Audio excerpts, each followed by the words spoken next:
The most lucrative strategy in the secondary mortgage market is buying and resolving non-performing loans. So today we're going to talk about that, starting with where to buy non-performing loans. And I've pinned a comment below with 2 links to blog posts on my website. The first is 20 different sources of mortgage notes, as well as 5 strategies to develop your own sources of notes. But generally they fall into 3 categories: brokers, principal sellers, and third-party exchange platforms or marketplaces. So definitely click the link below in that pinned comment to learn a whole lot more about where to buy mortgage notes. Now, next is the non-performing loan acquisition and transfer process. And this starts with step 1, finding and vetting the loan seller.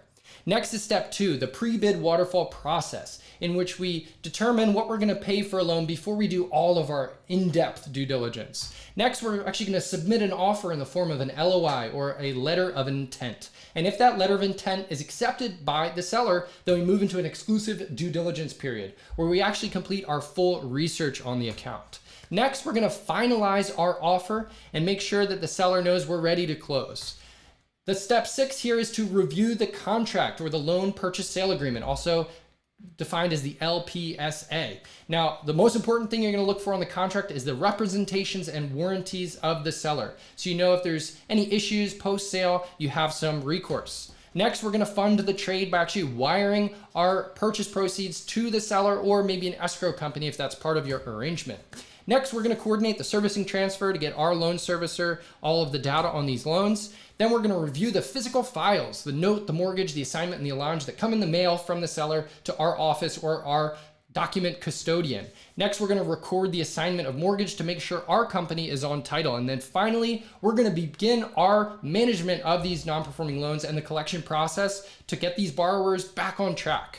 Now, all of these steps have been explained in much more detail on another link in that pinned comment on how to buy mortgage notes for sale.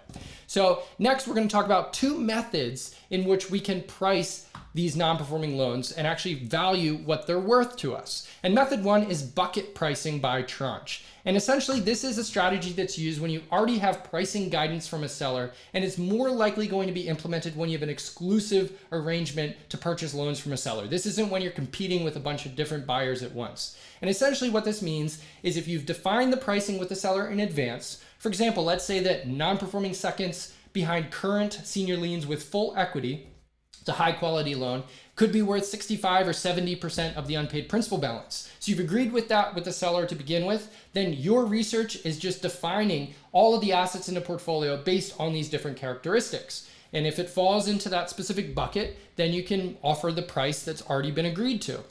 This can go through a bunch of different variables depending on how sophisticated you want to get. You can define by geography or by occupancy status of the property or FICO score even, a number of different categories. But essentially, this is a strategy you're going to use when you've already got that relationship with a seller. If you're competing against a bunch of different buyers, a better method for pricing non-performing loans is pricing based on the outcome. Pricing based on the outcome is interesting because this will allow you to be a lot more competitive. Essentially, it means putting a couple extra columns into your pricing spreadsheet, which analyze the expected outcome in the event of a modification agreement or in the event of an REO sale, where you're actually taking back the deed to the property and then liquidating that property.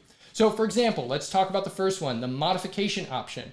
You're going to want to define a conservative price of a monthly payment that borrower may be willing to make. Now, you don't have enough information to know for sure, but you can take some data points like the original monthly payment on the loan or the rent comps of the subject collateral. And you can use those monthly payment amounts with some discounts applied, of course, to define what kind of cash flow you could expect if you do get started with a modification agreement. You can also apply a down payment to that process and then essentially back into a price that allows you to achieve the yield, the ROI on the investment based on that potential outcome. You can do the same thing with the foreclosure and REO sale process, essentially defining what the as-is value of the property and then how long it's going to take you to sell that property plus all the expenses that go into selling a property, and then back into a price again that earns you an acceptable return if this outcome comes to pass. And of course, you can define the 2 specific prices based on those 2 outcomes and maybe go with the more conservative approach.